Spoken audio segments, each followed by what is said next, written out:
This is for when you need megas.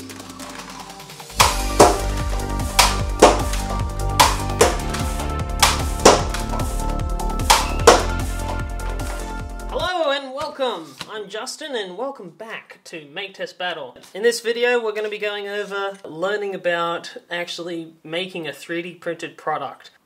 The Mega Hammershot cylinder kit from Make.Test.Battle. This is something that I've designed. A while ago we did a video on Ytaro Kit Kat's Mega Hammershot cylinder, and what he was doing is he had 4 shots, 4 mega darts, inside barrels, basically. So after that video, I ended up getting in touch with him and said, dude, you should totally be doing spigots. So spigots are simply just barrels that go on the inside of the projectile. You see this kind of thing with the Demolisher rockets, and you see that with Titan rockets. You see that with a bunch of stuff. That's even like how the old school 90s Nerf Megas used to fire. He said he was a bit busy, didn't have that much time to work on it. I figured, hey, I should make one. And I also figured aluminium tube fits on the inside of Mega Darts. It's not that good at all though with stock Megas, but with knockoff Megas, the vinyl tip type that you can get at like Light Take or those sort of places, it is actually pretty tight. Really snug. I went about designing. I went through a lot of iterations and a lot of learning. The first one I did, it would allow for 4 aluminium spigots, and they would just simply go in there and you could glue them in. However, I then realized, wait a minute, there is just enough space to fit 5 of the Light Tape Megas. Now, Light Tape Megas are slightly smaller outer diameter and slightly smaller inner diameter, and came up with this. And these are a couple test pieces. This is a basically a barrel length test. Now, to go a little more in depth with the design, I was getting a lot of breaks right at the base. And also, it may be because some of this filament was pretty old. PLA absorbs humidity from the air, moisture from the air, and does go a bit more brittle. I decided to make the design more stronger, so from the original here, that's all kind of just flat, I added in some ridges in between, and added more and more filleting around the edges, the actual couplers for the aluminium barrels. So yeah, the final design for the aluminium cylinder is actually very strong. But then I decided we had a reel of PETG sitting there, and I was having a lot of trouble with the PLA, so I decided to try out PETG. Holy balls! No one really talks about using PETG for prints, but this stuff! You ain't breaking this. Actually, let's really stress test that. Nah, really like that. Still, you shouldn't probably do that in case you do break it, but yeah. And so yeah, I'm really happy with this current design. Trouble is though, lathing up aluminium spigots does take time. So this is manual labor, this is stuff I've had to do myself, so rounded it, curved it, sanded it, and then hand polished it on the lathe, and that's why you get this really nice shiny aluminium, very reflective. And I also experimented with, does it help where the dart is really only being held at the bottom? See, like even here with a hot shock, that's all loose, but at the very bottom, it's tight. You know, how much active barrel does it really need? And then how much just loosely on there, you know, just lightly so air can't get out, but it's not holding it back, do you need? And I found, and so did Ytaro Kit Kat, like this is part of his development, about that length is what you need. I did some more testing with, you know, is this part here absolutely necessary? And I didn't really find that much of a great performance gain. So if you do choose to buy off me some aluminium spigots, I will be doing this version. There was a negligible performance difference between these two. Reiterate again, this is best for Light Tape Megas. Nice and tight, nice and smooth, but on some stock Mega Darts, it is just too loose. You know, it just falls off. Whereas this, that's on there. So I could pump out more of these and print more and also drop the price a bit. I made a printed spigot cylinder.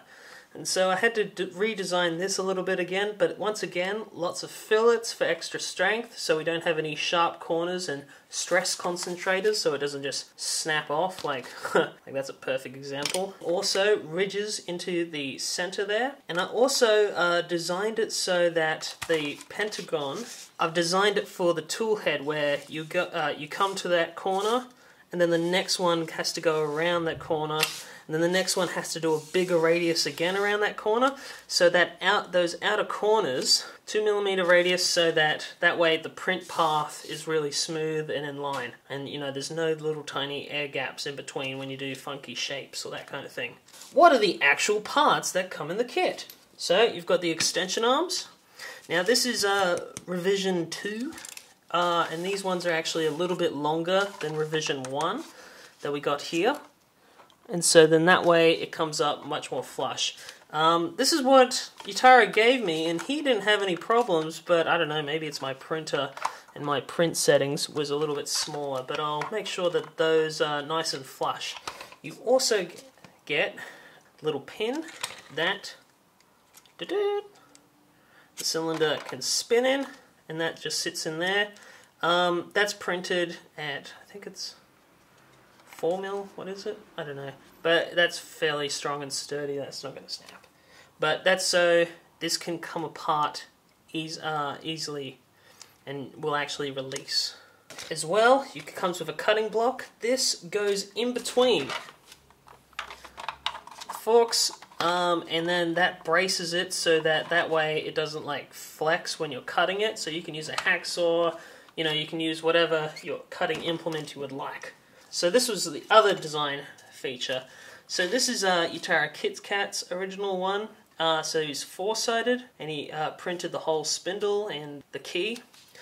I decided, well, to, I guess, save on print time, but also so that you get a really good spindle, may as well use the one it comes with.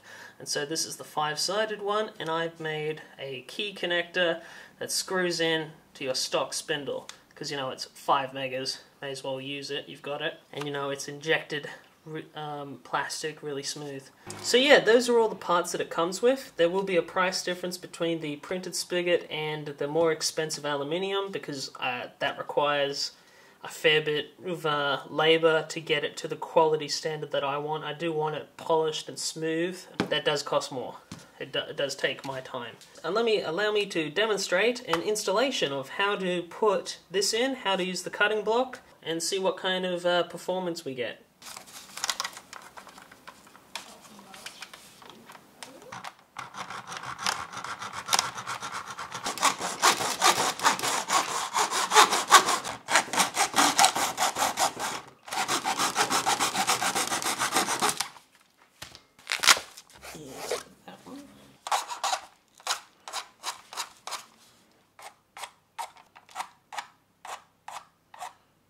Now, because I was cutting this on camera, I didn't get a really nice alignment. I would say put this in a vise, or have a better position where you're cutting and cut a little bit skew with on the bottom side, but that should be hidden behind the arm. Let's put in the spring spacer. So here we have a stock Australian Hammershot internals. You'll notice the grey trigger, so this is like the weaker stock spring. But we can actually get a bit more power out of it using a spring spacer. Now I see a lot of people when they use these, because it's difficult to get the spacer underneath the spring, they end up putting it on first and then they place the spring on there. But that, just minutely, it does increase the weight of your hammer and all that, so it would be better if this was underneath. So let me show you a little trick on how to do that. Get yourself a zip tie. Slide it on this way with the clicker, or the, what do you call that, the lock? I don't know. Zip tie terminology. And put that in. Wait. And start to pre-compress it. Oop.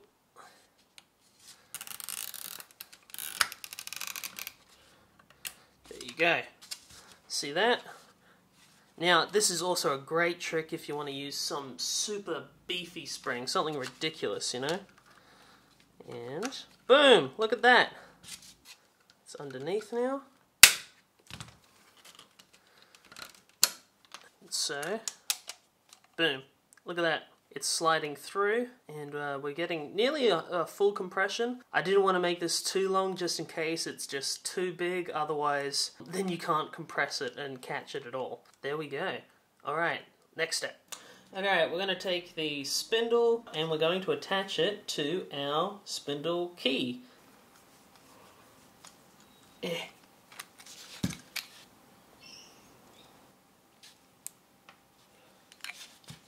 Boom.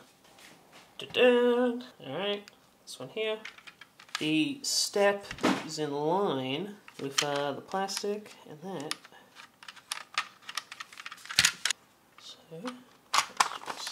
So, connector keys installed, and we can put on a cylinder, and then that way we can make sure we set the correct height. You can see there that this pad actually goes out further than the plate. There it is. The plunger tube is floating, so you want to be pushing back against that and making sure that you get a nice tight seal against the back face of your cylinder. Get some sandpaper. I'm just using some 240 grit. Rough up the inside. The 3D printed parts already have texture on them, so take the screws from the front of your arm, or you can use any kind of alternate screws. You're a Nerf modder. You've probably got screws lying about the place.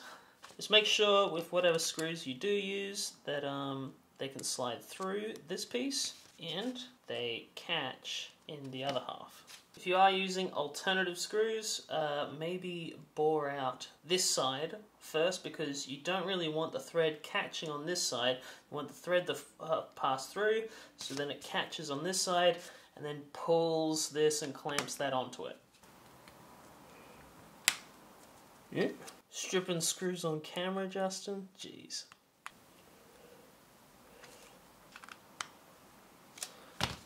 Oh yeah. Let's mix up some epoxy. And now I do know that PETG is chemically resistant, so a lot of glues won't actually solvent weld, you know, like actually chemically bond to it, which is a good thing if you like when you make it out of soft drink bottles or that kind of thing. Because we've printed it, we also got all the print lines and ridges, so that's given us a texture, and hopefully that should stick to it. Avoiding the center.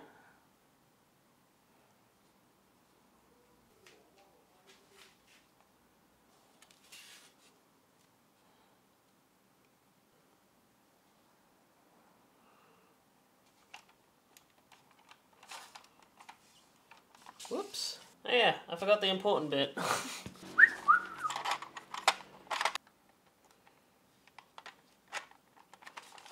And prime that back so that the plunger tube is back, not pressing forwards.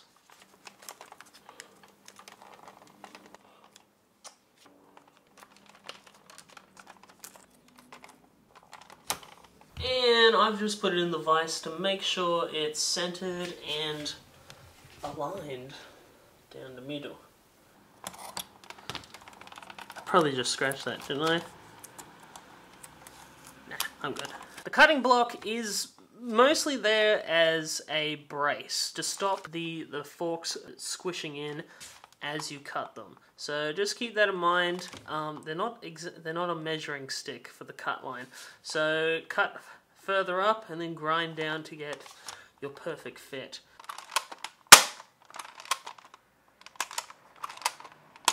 Alright, let's see if this will actually come apart though. Uh-oh. What's going on? That came apart. Ah, there we go. Boop. Alright, that is in. That's pretty good. That is getting a nice, good seal on the back of the cylinder. I guess this could actually be longer. So let's load this sucker up and get some firing. First up, we've got some knockoff vinyl tipped Megas. You can get them on Lightake or websites and such.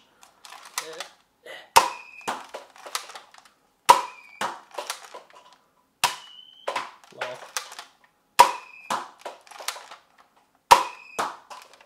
And next up, we've got some on-brand, actual silicon-tipped Nerf Megas. Do have a wider diameter, so they are like physically larger on the outside and on the inside, so they aren't quite as tight.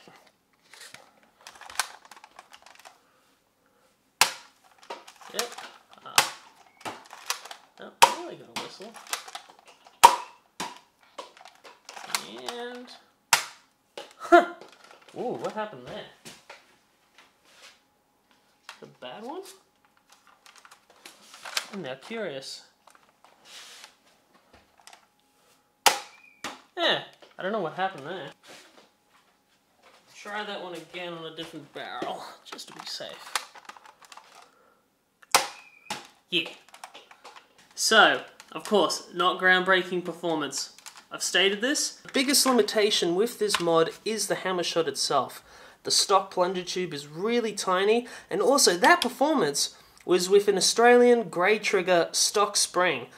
Because of toy laws, Australia's blasters do have to be weaker to meet safety standards. Now, something I'm really excited to see happen with the community is, what's his name, Luchador, Captain Xavier's friend, did the sledgehammer, where essentially he put a sledgehammer plunger tube inside a Hammershot. Of course, he had to cut away quite a bit of the shell just to fit it in, but it would be fascinating to see how much harder you could shoot Megas and, like, you know, maximize the performance of this using a larger plunger tube. So very excited to see what the community can come up with.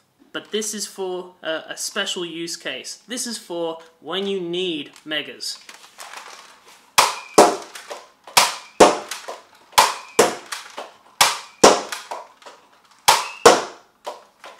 You know, when the shield guy is coming up, because I think at NovaCon, Megas break shields. That's pretty powerful. And there are HVZ events where you do have Mega Zombies. Like, think about it. The Cyclone Shock is way fatter than a Hammershot, and that's why you don't really see a lot of people holster them. Some of you in the comments are going to say, oh, I holster a Cyclone Shock. But, let's be honest. There are a lot more holsters for Hammershots out there on the market. If you do have one of those and it's compatible with an extended front, you can, for the size of a Hammershot, carry 5 Megas on you, ready to go for when you need it. So, if you are interested in getting one of these, STL release. So currently, Utaro KitKat, who originally did the 4-shot one that we covered, he's still working on his design and he's finalizing it before he releases it on Thingiverse. When that is ready, it will be listed in the description here. Also, you can follow him on Instagram at Utaro KitKat. Link for his Instagram also in the description. For my own personal one, I may do my own version of the Hammershot one, but I might just tell people to download his version. But what I'm really keen to do is do a drop-in kit for the Sweet Revenge. Because, yeah, see? This one just drops in. You don't have to cut anything. So, I'm keen to develop one of those, and when I've made my one, I'll release my files on Thingiverse as well. And that will also be listed in the description. However, you probably want one of these now. These will be for sale on Make.Test.Battle.com. Link also in the description once again. And I'll be printing these in PETG. I'll have a couple colors available. Depending on the color, there may be a bit of lead time. But yeah, with that you get the extended arm, the cylinder, the spindle connector and key. You also get the spacer spring, and you get the cutting block, and you get 2 center pins. This doesn't have a lot of strain on it, and that's actually a pretty strong piece in there, but just in case if it does break. But yeah, so thank you so much for watching. Thank you for joining me on this little trip, and if you would like to support the channel, purchase one of these, or you can check us out on Patreon. Even $1 a month helps us a lot, so thank you very much for your support.